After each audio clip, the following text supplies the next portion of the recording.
Hello and welcome to our Successful Communication and Relationships webinar. I am Jay Johnson. And I'm Melva Thomas Johnson. We are your hosts and are delighted that you have joined us. We have a lot to share with you about this important topic, so you might want to take notes if you're in a place to do that.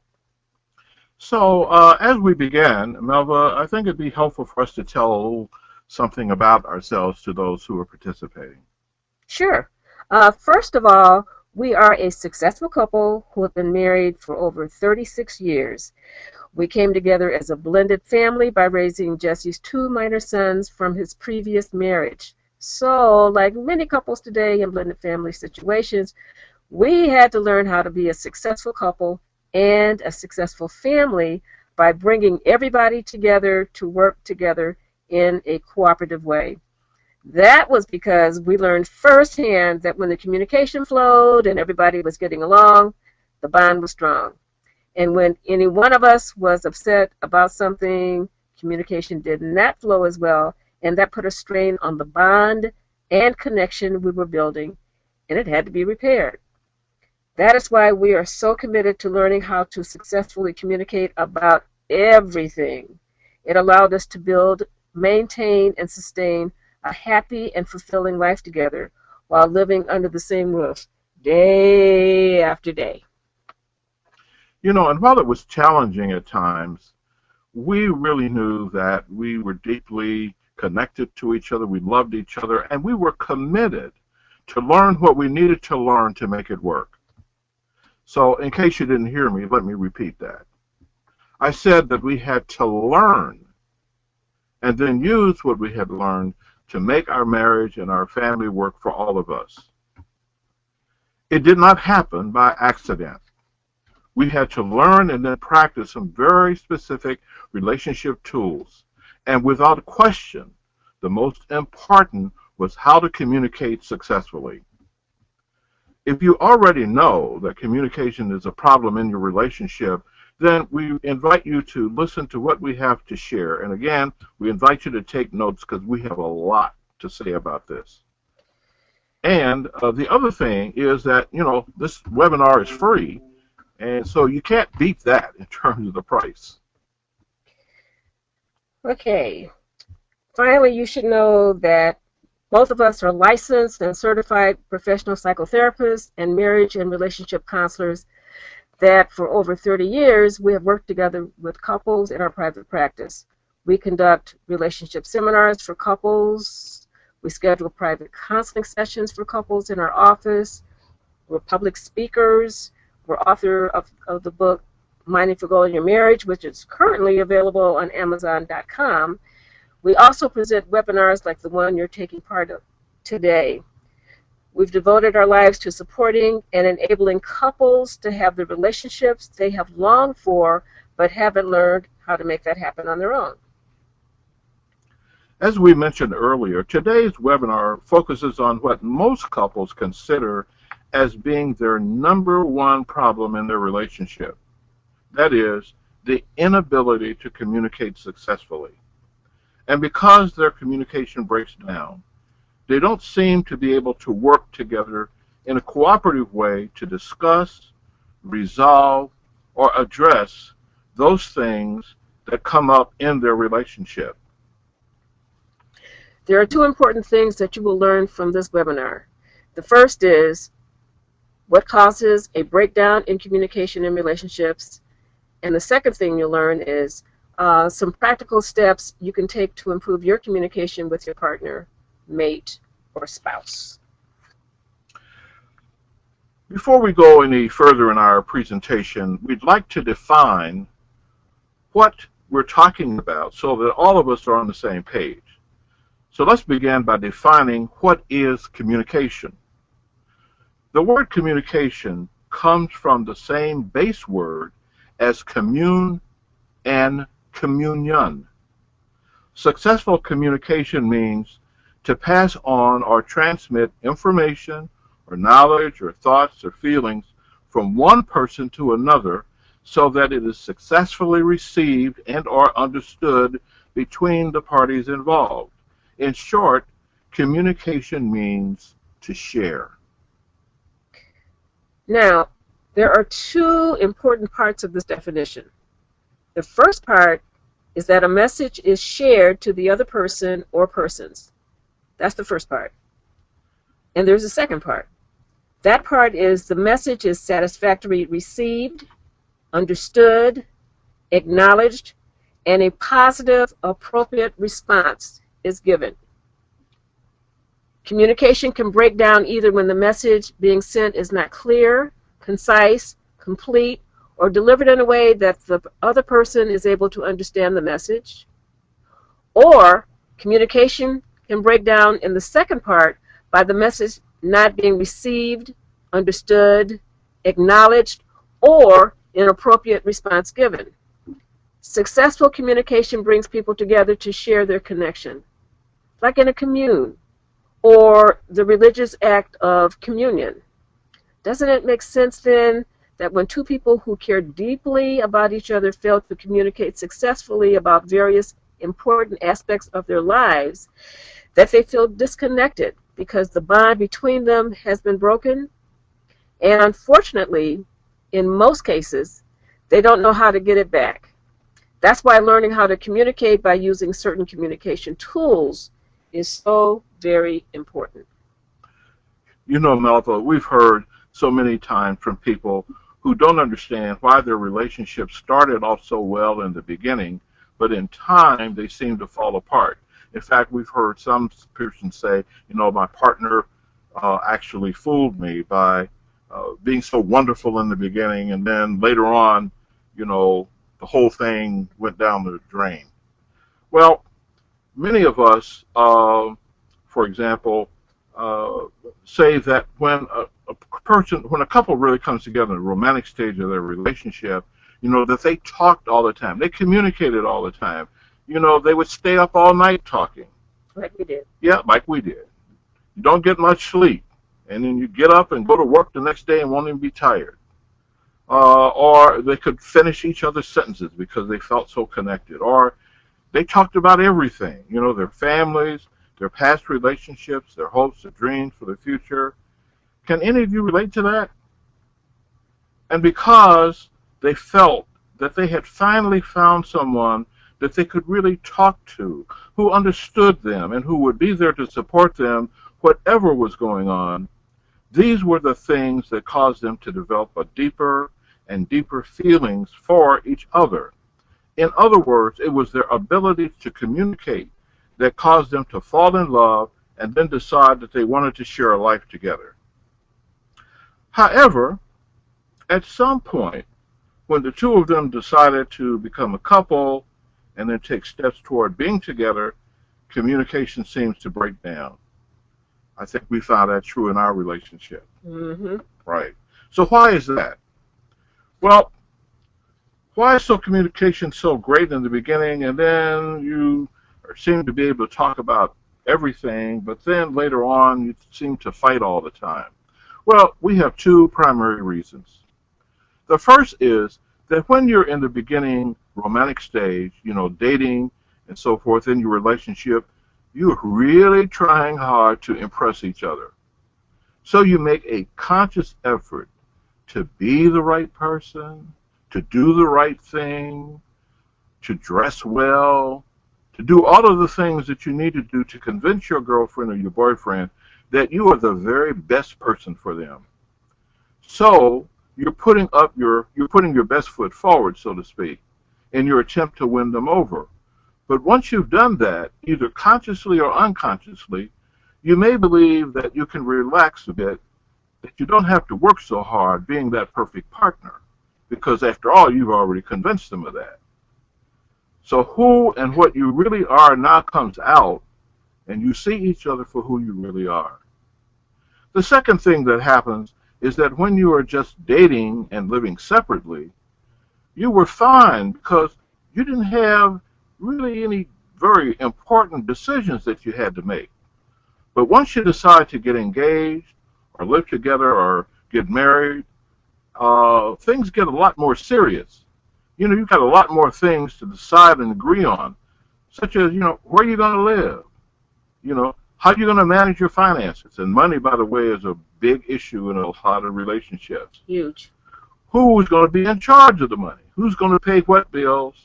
How are you going to pay for your house or your apartment, utilities, food, maybe school, how much you will spend, how much you will save, how you will pay off your debts prior to living together? And most people, by the way, Melva, do come into a relationship with some kind of debt, even if it's a student loan debt. Yeah. May have to pay off, or credit cards or whatever. That's true. You know, or suppose you have child support payments that you got to pay, and then there are also those family kind of connections, like whose family members will you visit on holidays and special occasions, and then there's household things that have to be worked out, like who's gonna cook, who's gonna buy the groceries and shop, who's gonna clean the house, how is it supposed to be cleaned, who does the chores, and all of those sort of things. So there's a whole lot more things that you have to decide on. We think you get the idea. We just mentioned a few. This is often when things get touchy and conflicts arise. They can be a serious problem because most couples don't now know how to talk through them and make agreements. And that's a real problem. Yes. There is a common belief that if I open my mouth and start talking and tell you something, that I have communicated it to you. This is not necessarily true. In general, successful communications involves a number of important steps. In summary, they include, number one, a clear, complete message sent by the speaker. Number two, a clear, complete message heard by the listener. Number three, an appropriate response to the message by the listener. And number four, a mutual agreement by both the speaker and the listener on what action, if any, will be taken regarding the message. Communication can and often does break down at any step in this process. Most of us have developed one or more poor communication habits that seriously impact our ability to communicate successfully. We would now like to share with you what we would consider to be the 5 major causes of communication breakdown in relationships. You know, this list is not by any means intended to be complete. However, we would say that if you overcome the ones that we're about to share with you, that you will have gone a long way toward improving the communication with each other. The first cause of unsuccessful communication is being a poor listener. We'd like to begin by asking you a few questions. Have you ever been talking to someone and realized that while you were sharing something really important to you, that they weren't there? Now, they may have been there physically, but emotionally, they were not there. They were just somewhere else. Have you ever been talking to someone and you could tell by their facial expressions or their body gestures that they were either not interested in what you had to say or they didn't agree, so they just stopped listening to you? Have you ever been talking to someone and either they didn't say very much or they didn't respond at all and just walked away and you wondered whether or not they had actually heard you? Ouch. If you answered yes to just one of those questions, I imagine when you experienced that non-listening response, you may have felt frustrated, maybe even hurt. That is why being a good listener is crucial in communication.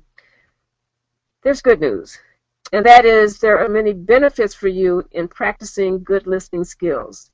If you're married or part of a couple, you have a personal and special payoff in learning to be a good listener. Why? Because when your mate feels heard and understood with compassion and curiosity, you're inviting emotional closeness and intimacy. This is especially true in marriages and committed relationships. Being a good listener also invites cooperation and reduces misunderstanding and conflict. Another major benefit is good listening shows respect for the person who is taking their time and trying very hard to share something important to you. That respect goes a long way in creating a bond of mutual caring, love, and respect. We also want to point out that good listening is not passive. A passive listener means that you are there physically, but not there mentally or emotionally. Passive listeners communicate the message that they're really not interested in what the other person is saying or trying to communicate. So therefore, the conversation is empty, meaningless, and unfulfilling. A good listener is active. Active listeners are those who listen attentively to what the other person is saying and then stay engaged. They remain fully present with the other person while they're talking. This is unlike the passive listener. These conversations with an active listener are meaningful, fulfilling, and satisfying. For example, do you have a good friend that you feel close to? Is there someone you feel you can talk to and share your secrets with? Is there someone who is really listening to you? Isn't that the main reason why the two of you are friends? If you are married or in a committed relationship, remember what it was like when you were dating? You probably talked a lot. We mentioned that earlier. Jesse mentioned that earlier. You listened to each other. You were fully present. You were an active listener. You created a bond in the process. So your conversations were meaningful and fulfilling. You know, Melva, I remember when we became friends. Me too. You know, I recall it like it was just yesterday. Even though it's been a while, a long time ago, that we formed our friendship. Mm-hmm. How it occurred was I was sitting in my office one day, and I was thinking about going to lunch, and I didn't want to go by myself. So I thought about it, and you popped into my mind. I just popped on into your mind. Just popped right in there, okay? So I picked up the phone, and I called to ask you if you would just join me for lunch, and you agreed. And to our amazement, our lunch ended up lasting for 3 hours. You know, I remember how much we talked and shared with each other, and I remember that I told you secrets that I had not told anyone before. I felt safe, I didn't feel judged, and so therefore I think a real close connection and bond was established. You know, and after that lunch, because of the amount of sharing, we became really, really good friends. In fact, we became best friends. Yeah. And we had a very strong connection. I know you remember that. Absolutely. I remember that.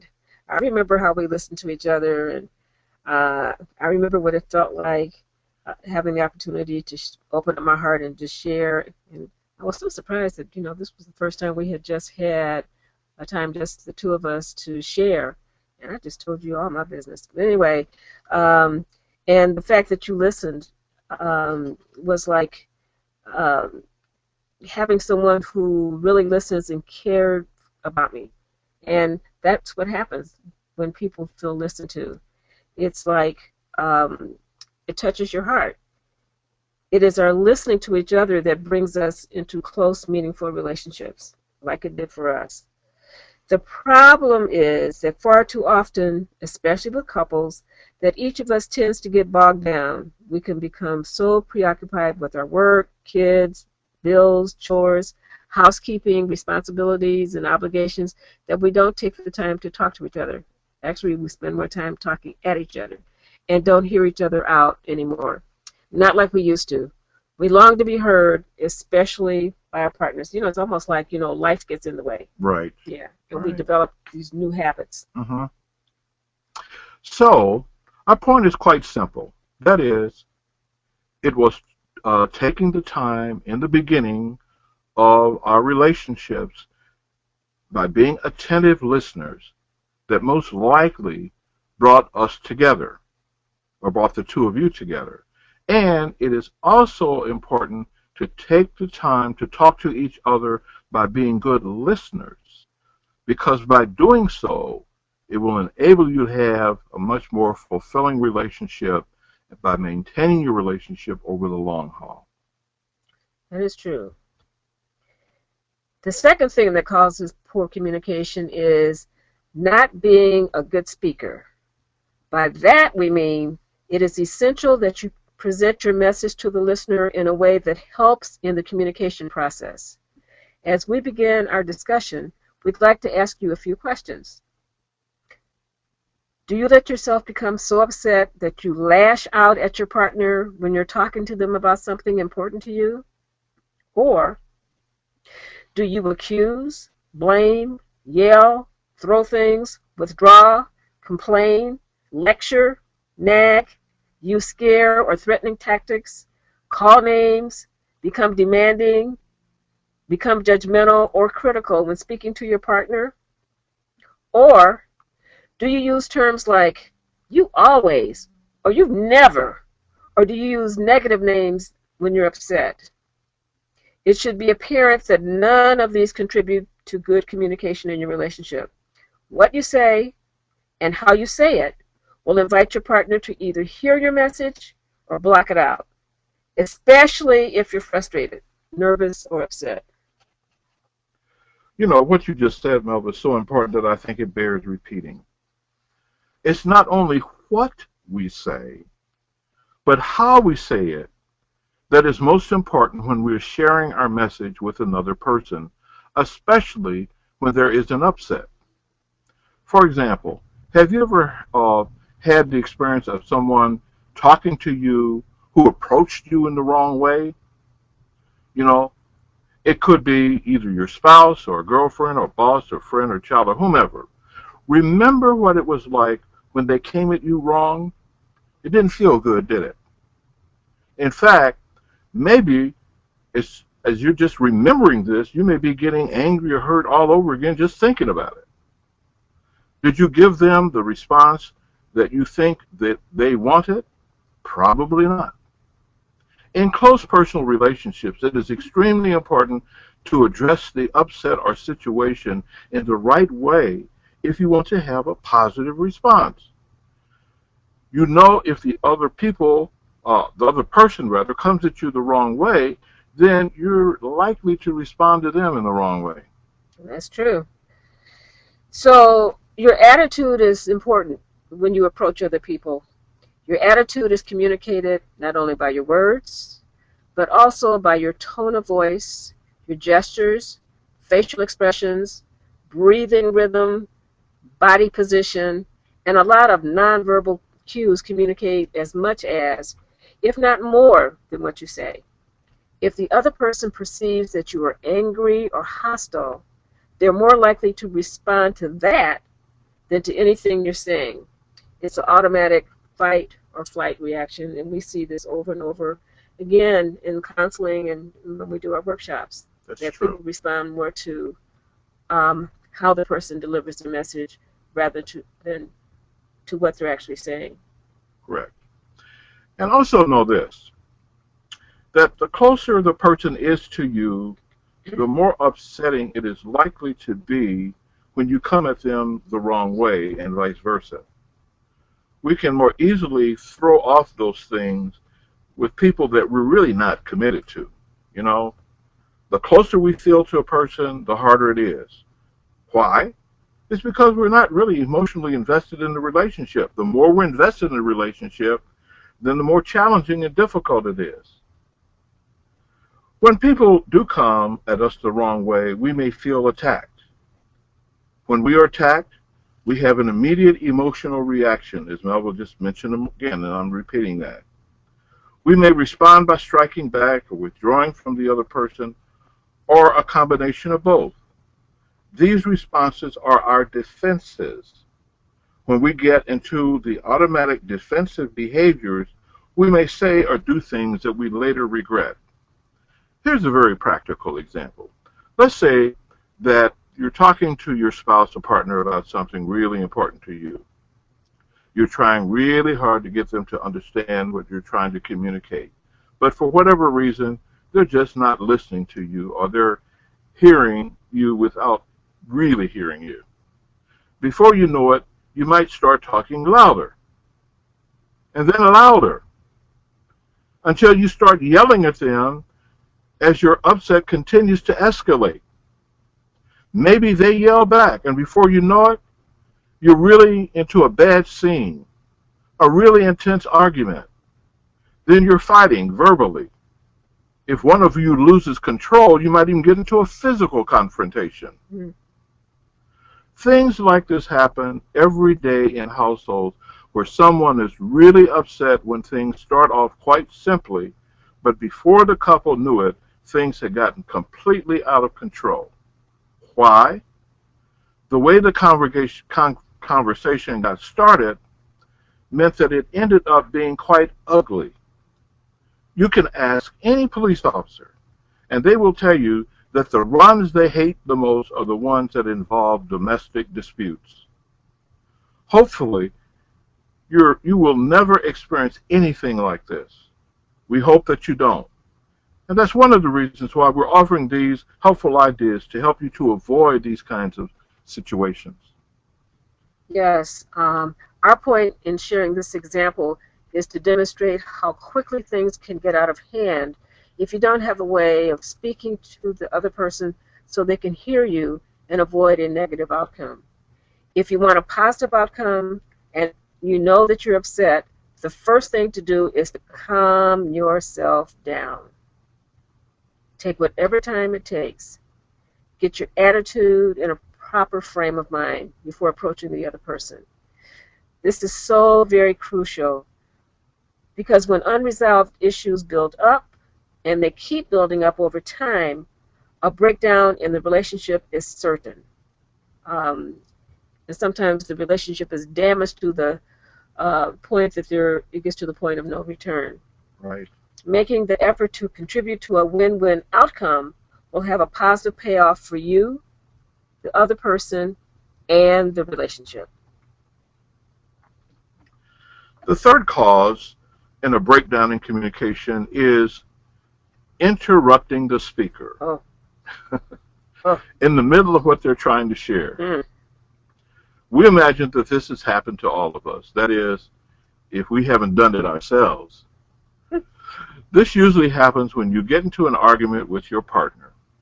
One or both of you start arguing over who's right or what's right.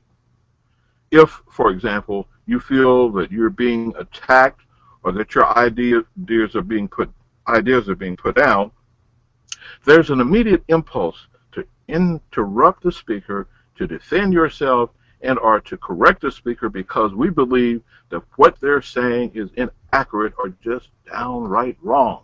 Problem. Right. So we know what happens when we're interrupted. It's like slamming the door on the conversation. Why?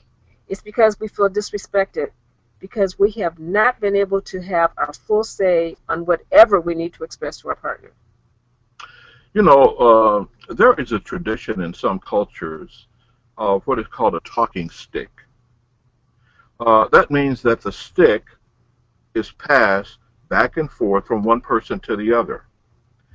Each person speaks and only speaks when they have the talking stick.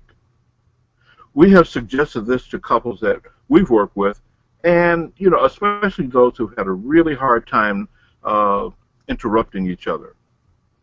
You know, you can use just about anything to pass back and forth.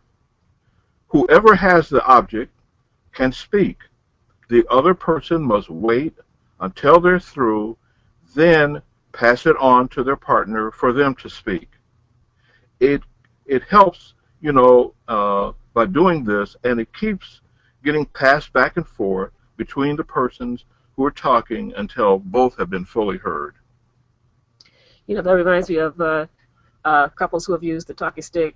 Like sometimes a person who thinks that they're finally going to be heard, they could go on and on and on and on. So you need a couple of guidelines about that. We're going to get to that later. Right.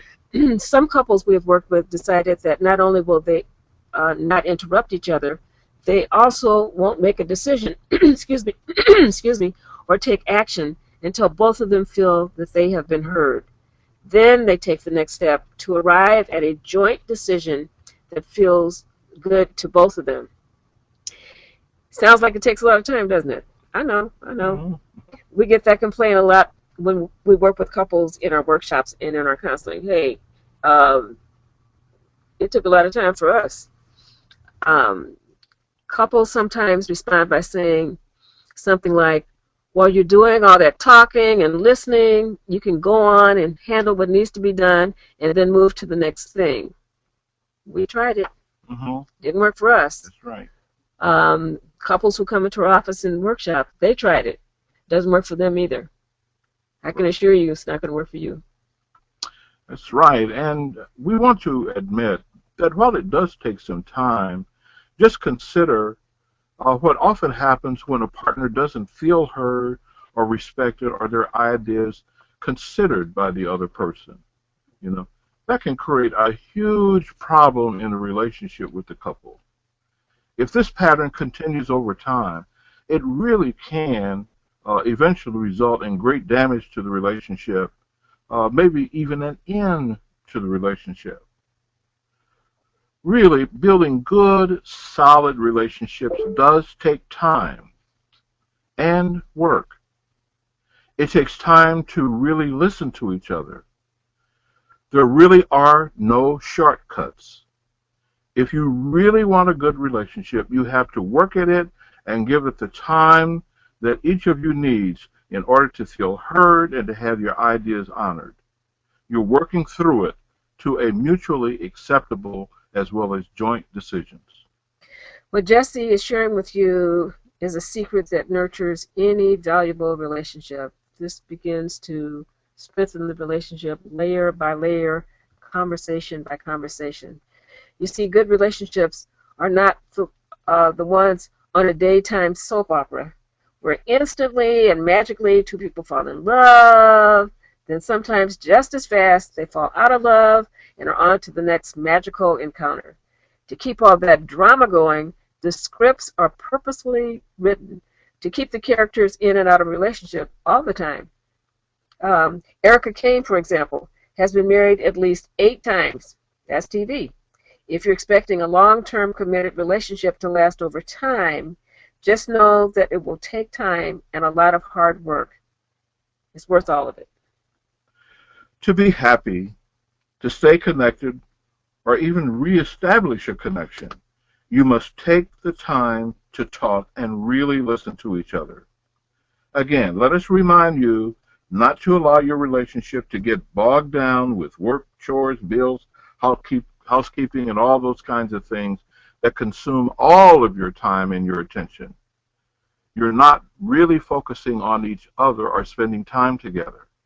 In fact, we know from personal experience that one of the most important things you can do for your children is for them to see you as parents enjoy being with each other, being happy, and having fun. This makes the kids feel secure. They believe that their parents are okay with each other, so they don't have to worry about their future as children or what's going to happen to them if their parents, might be splitting up like so many of their friends' parents have done. When you spend time together, it should allow you time to talk and listen to each other. Do not spend all your time talking about problems, though. Right. In fact, we suggest that you take a very specific amount of time to discuss problems and plan other times to enjoy your relationship by just talking about the kinds of things that you used to talk about when you were dating. And then add more from what you're experiencing together now, as well as what you hope to experience in the future. And sometimes you can spend time just not talking and just connecting and just being together. Right. We have a couple more problems in communicating we want to share, and then we will go begin talking about some recommendations that we would like to suggest to you. But for now, the fourth cause that we think is a real problem in communicating is that either one or both partners are what we call one-dimensional. And by that, what we mean is that they see things only one way and are unable or unwilling to consider that there just might be another way of seeing something, or that there may be more than just one solution to a problem. Often people who have difficulty honoring their partner's different perspectives are really into power and control in the relationship. It's often born out of fear, the fear of not getting or doing something right. In reality, There are different ways of getting to your destination. However, if you choose only one, you may either one, you may not get there at all, or two, it will take considerably longer time to arrive. It's also unfortunate that far too often it's men, those of us guys, who often have the greatest problem acknowledging the different point of view and ideas of our wives or mates. So we sometimes respond by being extremely judgmental or pushing those who don't give in to our demands, or we may attack people when they're most vulnerable, or we may be giving unsolicited advice and not accept it from others. We may be quite aggressive, but then calling it assertive. Sometimes we may hold on to grudges. We may criticize, threaten, bully, name call, blame, put down, or blackmail a partner. Let's make it clear that we're not suggesting that only men can engage in these kinds of behaviors. I don't want to leave that impression. Or fail to honor their partner by being one-dimensional. Women can do that too. Mm-hmm. However, from our experience, it appears that some men have greater difficulty because of the traditional roles that have historically been designated to men and women. If you are a man and believe that it is your responsibility to dominate your woman, let me say it's a new day. Women have demanded and are demanding to be respected. This means that they insist on being a part of the decision-making process and their ideas and input be respected. The genie is out of the bottle, and she is not going to let us put her back no matter what we say. We're a team. So being a team. Okay. An important first step toward improving communication is the ability to listen and hear each other fully. Some time ago, we discovered that we were not listening to each other and honoring each other's point of view. I know we're not alone. Each of us thought that we had the solution to whatever needed to be handled, and we believed that we had to convince each other that we were right. Mm-hmm. So many times, both of us had ideas, but we didn't see things exactly the same way. So we'd argue over which was right, and we would push each other's ideas aside. We'd go on indefinitely until one of us just gave in. We weren't happy, really, but to end the argument and to move on, one of us just caved in or shut down. We recognized that this was not the best way to handle our differences, so we decided that we would hear each other out completely before attempting to make a decision or take any action. Yes, the whole notion of listening and hearing each other requires both partners being willing to suspend their own viewpoint long enough to hear and consider the validity of what the other person is sharing from their perspective. When we're really able to hear each other's points of view, it helps us make better decisions rather than going one way or the other. We have a much broader field of information to take into account when making decisions. One thing that helped us was understanding that there are two realities. Both of them need to be heard and understood with empathy and compassion. It's like we had to learn a new language. And the language, we learned that language by learning how to go into each other's, we call it different countries of reality, and understanding each other, the logic from that place. So it's like when you understand the logic of another person, it's almost like crossing the bridge to the country of their reality and making sure it's understood. It's not right or wrong, good or bad. It's just the way the person experiences the world and processes the situation. The fifth cause of the breakdown in communication and relationship is a disproportionate amount of negativity and criticism in relationships. To us, it's quite simple. Positive energy builds and sustains everything around it. Negative energy does just the opposite. It diminishes whatever is around it, including our partners. Generally, people are better motivated by positive interactions than negative ones. People want to do more for their partner when they are appreciated and acknowledged for the positive things they do. A spouse or a partner might be going along really having a pretty good day. When their partner says something that is negative, it's kind of like a discharge or a short circuit in their positive energy.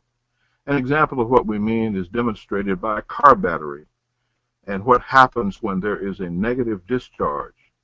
We all know what happens when there is a constant discharge of energy in the battery. Little by little, the battery is drained.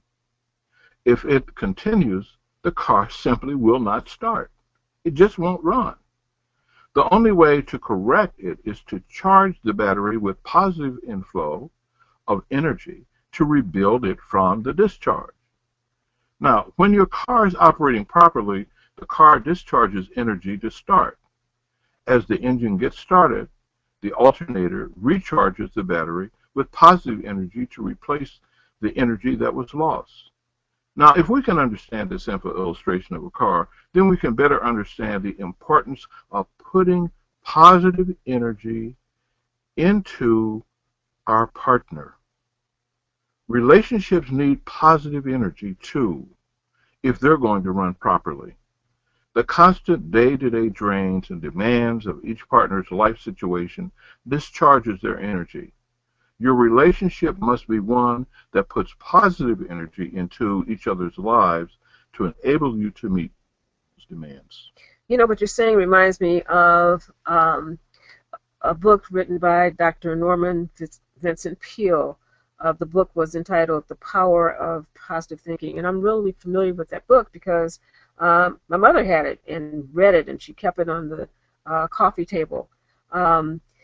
His basic idea was that the more positive we are in the way that we think and see the world, the more of that becomes our way of life, and the quality of our lives improves on many levels.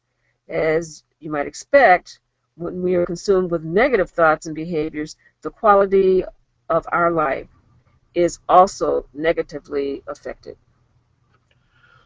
What Nova and I have found interesting was the fact that while many people got what Dr. Peale was saying, there were many others who just didn't. They were people who were so married to their negativity that they could not bring themselves to consider another way of thinking or living. In spite of their complaints and attack, Dr. Peale's book is still one of the most well-known and read books ever written. Why? Because the majority of us know the benefits of being positive and the harmful consequences of being negative.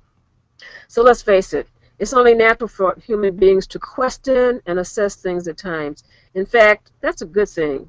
It enables us to see what needs to be attended to and then be about the business of dealing with it. The problem is that at times some people spend a disproportionate amount of their time being negative. They see themselves as social critics. They look for negative things to comment on. They tend to have a GPS to find fault, criticize, and blame. They're judgmental about just about everything. They're so negative that other people, especially their partners, sometimes want to get away from them.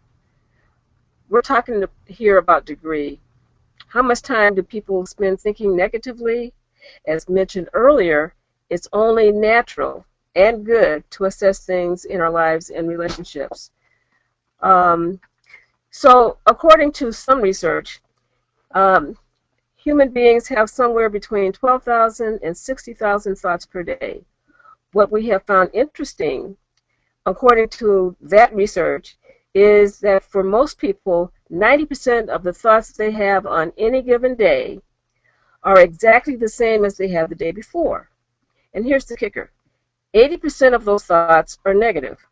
Case in point, the negativity in the headlines in the media. What do we usually hear? The sensational stories. If it bleeds, it leads. That's what somebody told us in the media. In the movie, The drama about who did what wrong or who did something wrong to somebody else. The reality show, the dramas about the negativity about relationships and people not getting along and what have you. And this same negativity shows up in our love relationships, especially when we're frustrated or upset with each other. You know, people who tend to be mostly negative generally are not really very happy people. They pay a tremendous price for it. It not only impacts the quality of their lives, it also impacts their personal relationships, their careers, parenting, and overall life success, as well as their physical and emotional well-being. Sometimes people bring the negativity of their past into the present or a potential relationship. Perhaps they were hurt really bad by someone who they gave their heart to. But in order really to move forward, it is essential that you take whatever learning you can from that experience and that you do not allow it to bog you down in negativity about those people who may come into your life, who may want to love you and care for you, and then trust and allow yourself to have new life experiences. If you're like most couples, it was the positive interaction with each other that brought you together. Doesn't it make sense that relating to each other in a positive way will likely keep the two of you together?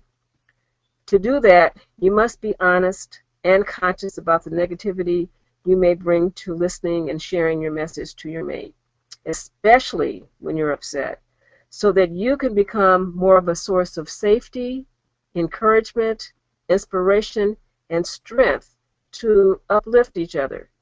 It is essential to contribute your 100% to 50% of your relationship, and it is also essential that your mate contribute 100% to their 50% of your relationship. Otherwise, both of you will miss a lot. Okay, with this in mind, we now would like to move toward offering 5 practical steps to support you to improve your communications. We've already mentioned several of these in what we have shared in the content of the webinar thus far, but we'd just like to kind of highlight some that we think are really, really important. The first of those is being a good listener. Like we said earlier, the most important key to improving your communication is to really be a good listener. Be fully present when your partner is trying to talk to you. Listen not only with your ears, but also with your heart. Listen without interrupting, without criticizing or blaming or making your partner wrong or any other negative response. Hear them out fully before before you say anything or make any kind of a comment. Ask questions to make sure that you understand them correctly, and if you find that you're getting irritated, ask to take a break, set another time to come back together, and then continue the conversation. The second one is to create communication guidelines. So we would highly recommend that you take the time to create some joint guidelines to enable you to have a better communication with each other. Here is one way that we recommend. Each of you take a piece of paper and put at the heading, "Our guidelines for improving our communication." After both of you put the heading on your sheet, then make 2 columns. In the first column, write things to accomplish. In the second column, write things to avoid. Now, based upon your past experience in conversations with your partner as well as with other people, take a few minutes and then brainstorm the things that you know that would be helpful to you and your partner that you would need to accomplish when you're in conversations with each other, as well as the things that you would need to avoid. For example, when you're the speaker, you might want to accomplish speaking in a clear and understandable way so that the other person really gets what you're saying. Another example might be focusing on one issue at a time and getting it handled before going on and talking about, something else. Other examples are, like being respectful of the other person, having a positive attitude, and wanting to have a win-win outcome for both of you. You might take a few moments and make a list of the things that you'd like to accomplish. Remember, this is brainstorming. You want to write down as many ideas as you can without thinking about them, censoring them, or trying to evaluate them. Just write them down. Now, let's take a look at your list of things you might want to avoid. That might include things such as speaking in a harsh or demanding manner, or using words or expressions that you know will trigger the other person, such as put-downs, threats, or scarisms. Bringing up issues or mistakes, talking about more than one issue at a time, and so forth. Take a few minutes and do your list.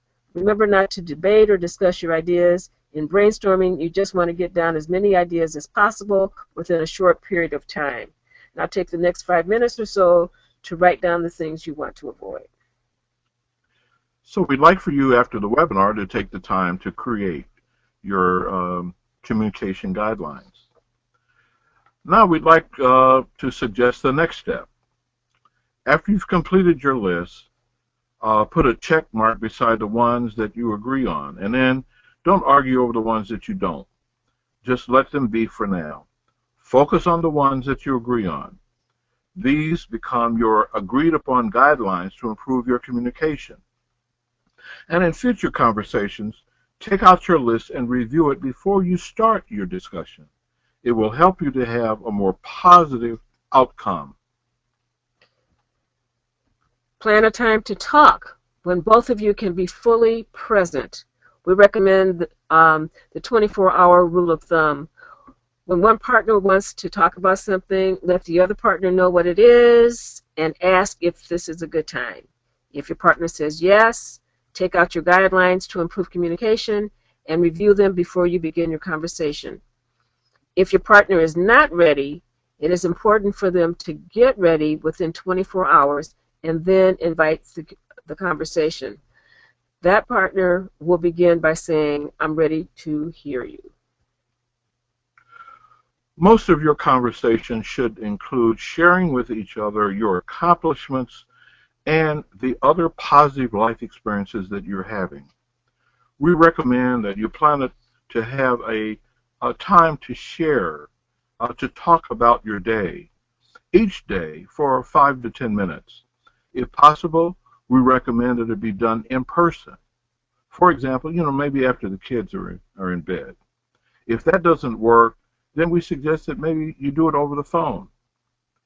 We also urge couples to have a date night at least once a week. If funds are a bit tight, then we suggest that you find, free or low-cost activities or events that you can attend together. Make sure that you spend time talking to each other sometime during your date night. Have fun. Enjoy each other. Let the problems go and allow yourself to connect at a heart level. In closing, let us remind you that communicating successfully is the key to successful couples and families. That is why we, as a couple and a family, were determined to learn how to communicate, because when we were communicating well, we felt the bond and a loving connection. When we were not, the bond and connection was broken or at least tarnished, and we felt the hurt and pain of that disconnection. And it had to be repaired, so we had to learn how to do that so we could get back on track. And that's what we're hoping and offering to you.